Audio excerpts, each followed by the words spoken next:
Welcome to the Humanizing Work Show. I'm Peter Green. Richard Lawrence is in Dallas presenting at the Agile 2024 conference. So I'm solo today, talking about how leadership communication goes wrong and 3 strategies to improve it. I was recently working as an executive coach with a CEO who had a big development goal of being less assertive and more inquisitive with her staff. A month or 2 into the engagement, she invited me to sit in on her team's quarterly business review, the QBR, as an observer to see what I noticed. The meeting covered a lot of ground, reviewing major initiatives, OKRs, and health metrics on how the company was doing. As they moved through the agenda, there were several discussions about performance, suggestions for improvement, and debates about what should change going forward. I could see the CEO really doing her homework, waiting for others to speak first, reformulating opinions as curiosity-driven questions. And as the team finished the last agenda item, the CEO asked if there was anything that was unclear that they should align on before they wrapped. The team, having been at it all morning, generally looked a bit toasty. They were ready for lunch and nobody spoke up. During lunch, the CEO pulled me aside and asked me for any quick impressions. I complimented her on her clear improvements and cited a few specific examples that stood out to me. Then I asked her what her goal was for how she concluded the meeting with that question about anything they needed to align on. She shared that in the past, people would leave the QBR with different opinions or takeaways. There was even one train wreck example she shared where they had discussed what to do about a project that was in trouble. And they talked about 3 options: move the deadline back, get some help from a vendor, and I think renegotiate the scope with the customer of that project.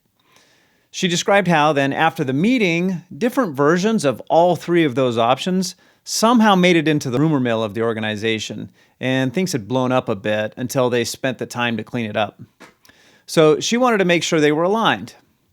I told her I had some advice about a more effective way to do that in future meetings, and that's the advice we're going to share in today's episode. But first, the Humanizing Work Show is a free resource sponsored by the Humanizing Work Company. Humanizing Work exists to make work more fit for humans and humans more capable of doing great work. To that end, we do training and coaching in 3 areas. First, we help leaders lead empowered teams and individuals more effectively. Second, we help product people turn their ideas into good visions, experiments, and backlogs. And third, we help teams collaborate better to produce meaningful outcomes on complex work. If you or your organization would benefit from better leadership, better product management, or better collaboration, and who wouldn't, and if you find our vision for human-centric work compelling, visit the contact page on humanizingwork.com and schedule a conversation with us. Okay, to prevent that kind of misalignment that CEO experienced, there are 3 strategies leadership teams should do in order to cascade communication well. Strategy 1, align and assign, happens in the meeting itself. Strategy 2, communicate and listen, is a specific structure for cascading the communication down. And strategy 3, return and report, is about closing the loop on that communication. Starting then with strategy 1, align and assign, this is one of the more important parts of any leadership meeting. In fact, I advise all of my clients to conclude every team meeting with 5 to 10 minutes to get clear on who will communicate what to whom and by when. It's not enough to make decisions in these meetings. You have to over-communicate those decisions for them to make their way into the collective consciousness of the organization. If you've made a decision and you want it to stick, you need to be able to answer 5 specific questions about that decision. First, what problem are you solving with this decision, and why is the problem important? As much as Simon Sinek's book, Start With Why, probably could have been a long blog post, the core idea is super solid. Start with why you're doing whatever it is you're doing. Second, what is the solution? This is what you've probably spent the most time on in the meeting, so capture those details. Third, every decision you make has side effects, and it's good to capture the side effects you've thought about and how you plan to address them. Next, the 4th question, what obstacles do you anticipate in implementing the change? Obstacles are different from side effects, where we assume we could make the change, but it'll have downstream impacts. The obstacles are about what time, resources, and focus will be needed to succeed. Finally, the 5th question is to answer, who needs to do what in order to execute on the decision. Make sure those people know they have permission to do what they need to do and that it's prioritized appropriately. Ask someone to capture the answers to those 5 questions as you work through them: problem, solution, side effects, obstacles, and collaboration. Then have them read it out to the team. This gives team members a chance to chime in on anything that was overlooked or that wasn't what they expected to communicate, and it gives you a chance to get aligned on those things. Then the last thing we check on is the time frame for communicating things. Sometimes it's important that people hear about decisions at the same time. If Team A learns of a change in compensation policy before Team B, the rumors might hit Team B before the official communication, and that's not good. So, agree when people will share the communication. Almost always, this lands on something like within 24 hours. But sometimes it's more urgent or less urgent, and it's good to get aligned on timing.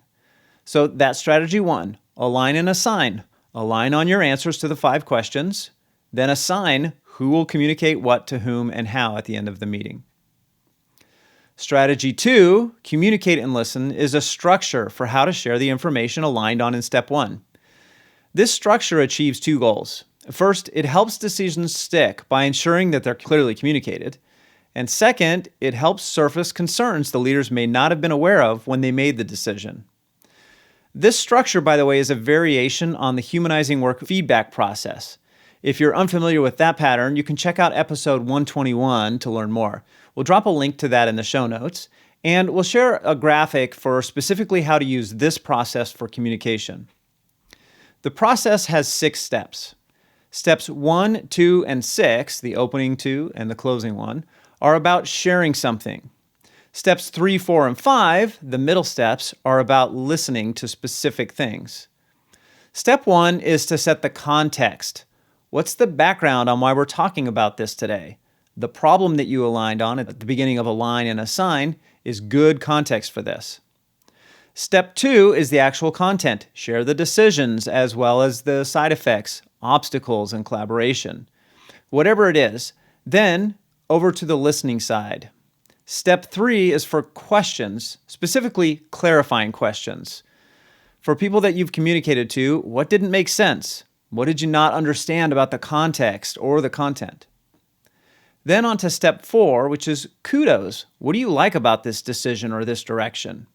Now, if you're sharing bad news, skip this step. You don't need to ask people what they liked about the reduction in force. That's just counterproductive. Otherwise, ask it.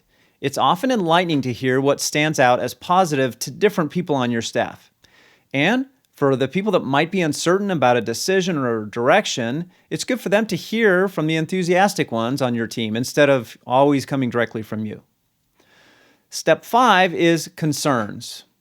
What about this decision has you a bit worried?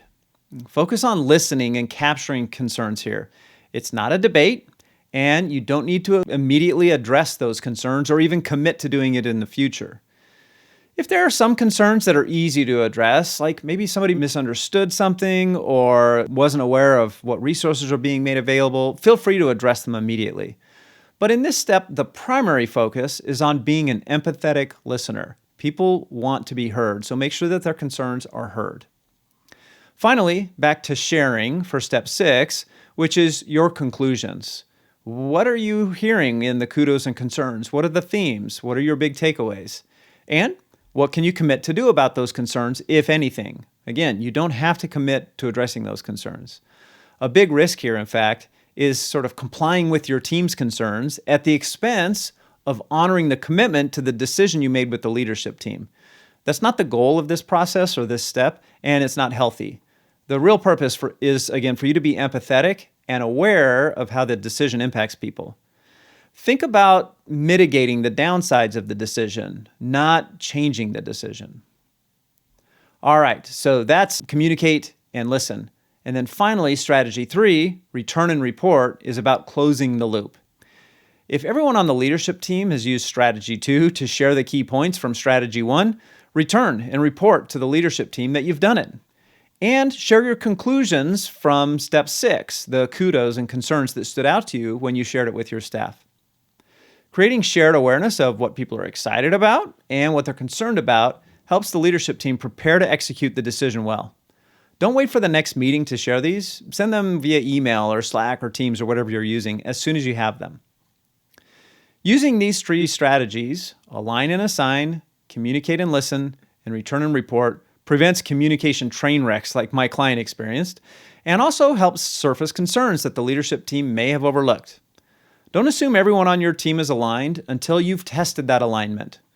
Don't assume everyone will cascade that communication effectively unless you've given them a tool to do it. And don't assume it's been done until they've returned and reported. Try these 3 strategies out at the end of your next meeting and let us know how it goes. Thanks for tuning in.